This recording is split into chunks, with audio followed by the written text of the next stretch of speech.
Okay, so welcome to our show. Before we get started, I just wanted to cover who will be playing what so you don't get really confused. Hardik is playing Romeo. I'm playing Juliet and Lady Capulet.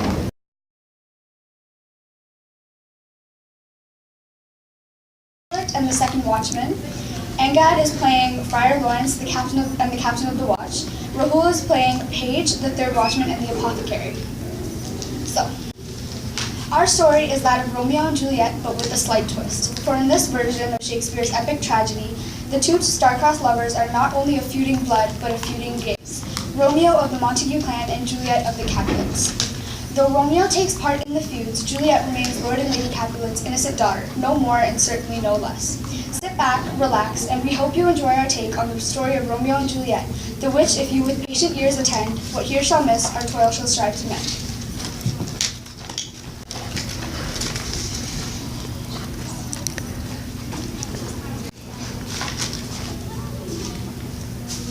If I may trust the flattering truth of sleep, my dreams presage some joyful news at hand. My bosom's Lord sits lightly in his throne, and all this day, and an accustomed spirit lifts me above the ground with cheerful thoughts. I dreamt that my lady came and found me dead. Strange dream that gives a dead man leave to think, and breathes such life with kisses on my lips that I revived and was an emperor. Ah me, how sweet is love itself possessed when but love's shadows are so rich in joy.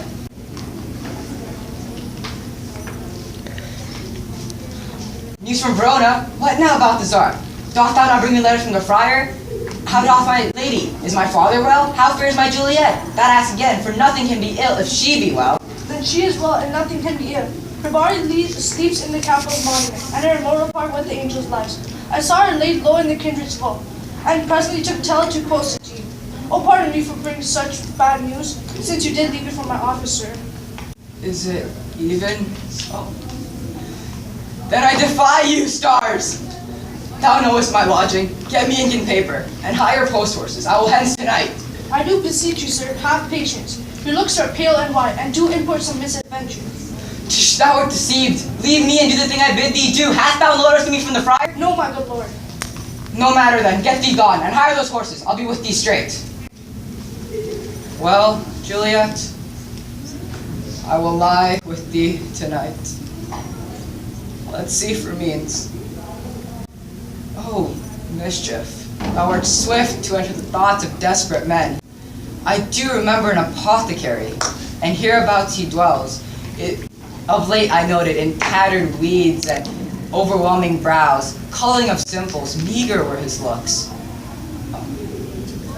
And in his needy shop hung a tortoise hung, an alligator stuffed, and other skins of ill-shaped fishes about his shelves. A beggarly account of empty boxes. Okay. Sorry. Don't. I'm blanking. Green earthen pots, bladders and musty seeds, remnants of pack thread, and old cakes of roses were thinly scattered about to make up a show.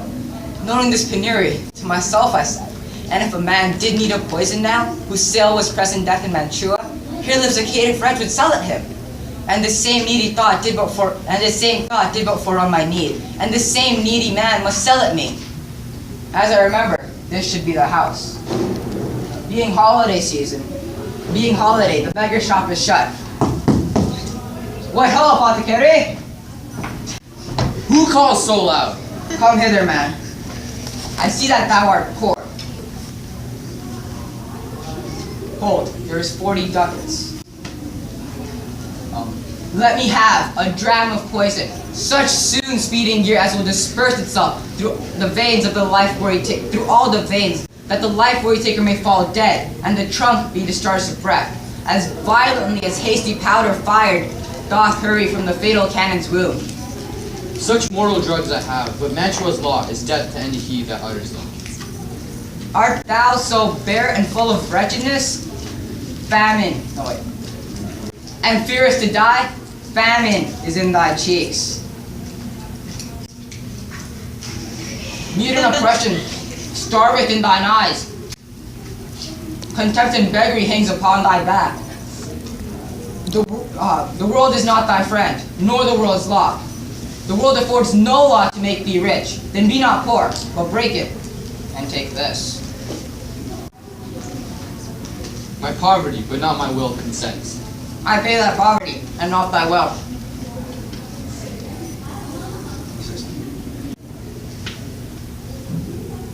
Put this in any liquid thing you will, and drink it off. And if you had the strength of 20 men, it would dispatch you straight. Aye. There is thy gold. Worse poison to men's soul, doing more murder in this loathsome world than these poor compounds thou mayst not sell. I have sold thee poison, thou hast sold me none. Farewell, buy food, get thyself in flesh.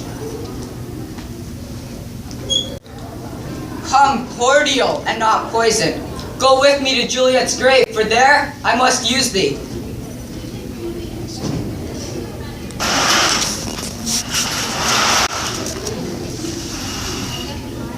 Holy Franciscan friar, brother, ho!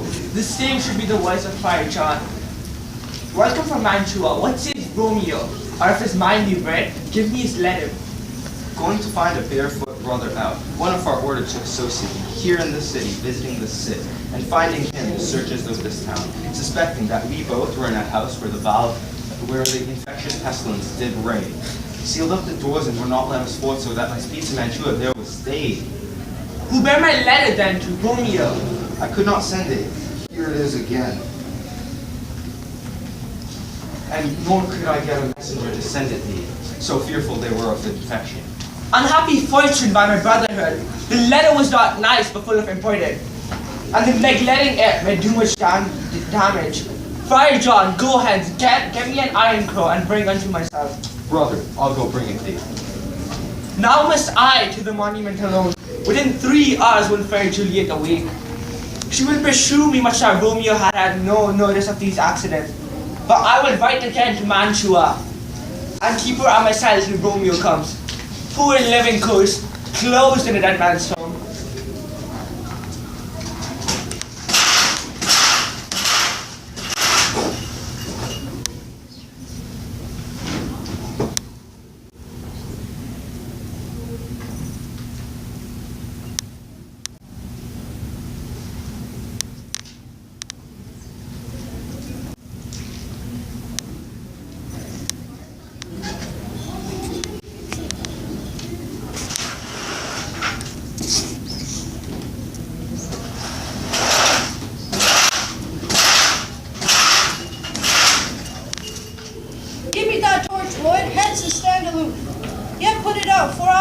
Seen.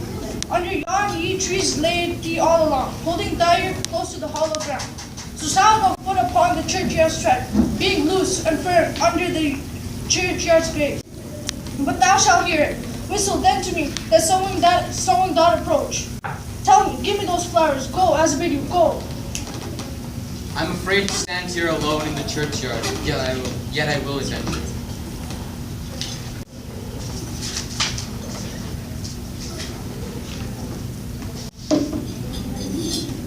Sweet flowers, flowers that thy burial bread doth strew. Oh, woe if that can be as dust and stones, which with sweet water nightly I will do. Or want you that the tears by distal moons I keep. The obsequies that I for will keep, kindly shall be strewed thy grave and leave.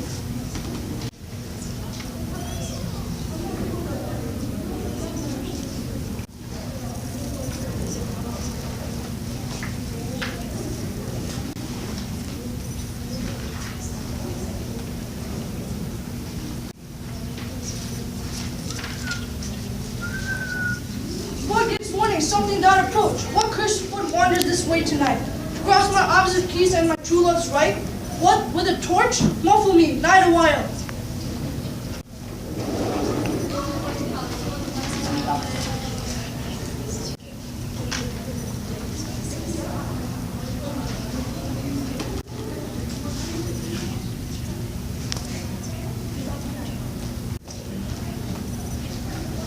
Give me that mattock and the wrenching iron.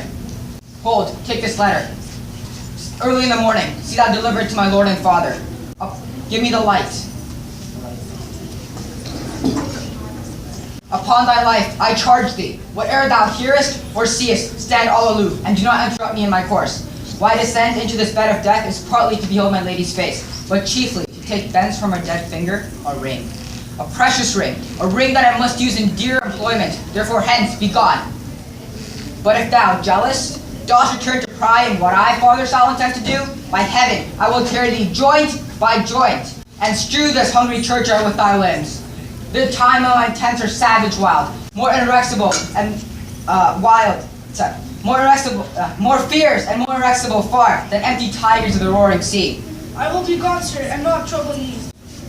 So shalt thou show me friendship. Take thou that. Live and be prosperous, and farewell, good fellow.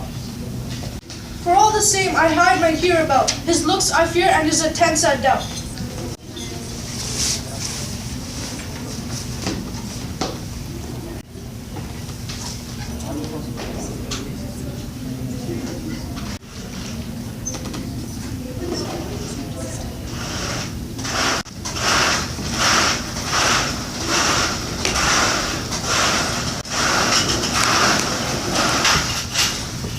Thou detestable maw, thou womb of death, gorge the dearest morsel of the earth. Thus I enforce thy rotten jaws to open, and in despite I'll cram thee with more food.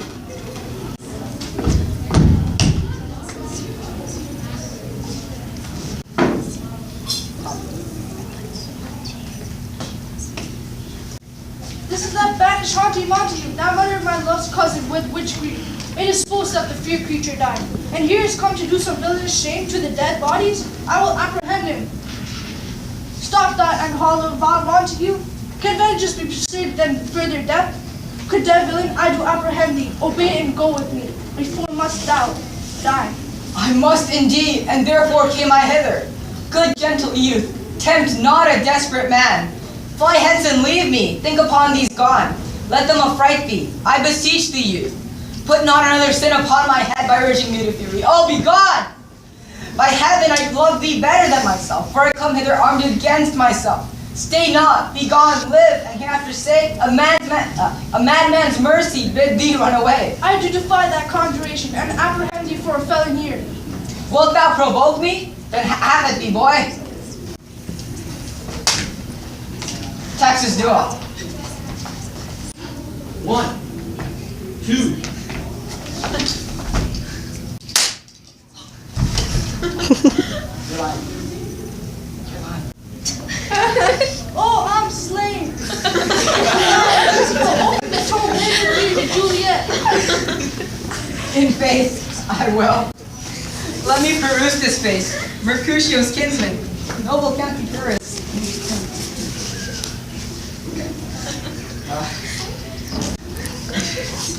What said my man, will I be tossed so? Did not tend him as we rode. I think he told me, Paris should have married Juliet? Said he not so, or did I dream it so? Or am I mad hearing him talk of Juliet to think it was so?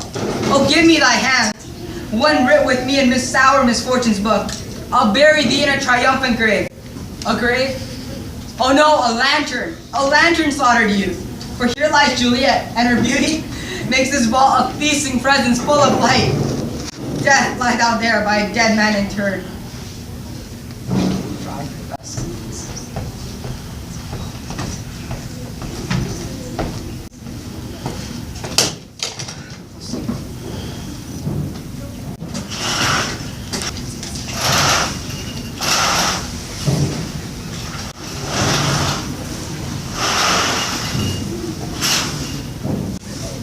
How oft, when men are at the point of death, have they been married, which their keepers call of lightning before death? Oh, how may I call this a lightning?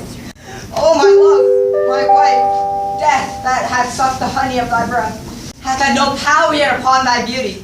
Thou art not conquered. Beauty's ensign yet is crimson in thy lips and in thy cheeks, and death's pale flag is not advanced there. Tybalt, liest thou there in thy bloody sheet? Oh, what more favor can I do to thee than with that hand that cut thy youth in twain to sunder his that was thine enemy? Forgive me, cousin. Ah, dear Juliet, why art thou yet so fair? Shall I believe that unsubstantial death is amorous, and that the lean-a-bird monster keeps thee here in the dark to be his paramour? For fear of that, I still will stay with thee, and never from this palace of dim night depart again. Here will I remain with worms that are thy chambermaids. Oh, here will I set up my everlasting rest, and shake the yoke of inauspicious stars from this world-wearied flesh. Eyes, look your last. Arms, take your last embrace. And lips, oh you, the doors of breath, seal with a righteous kiss. A dateless bargain to engrossing death. Come bitter conduct, come unsavory guide. Thou desperate pilot, now at once run on the dashing rocks thy seasick worried bark.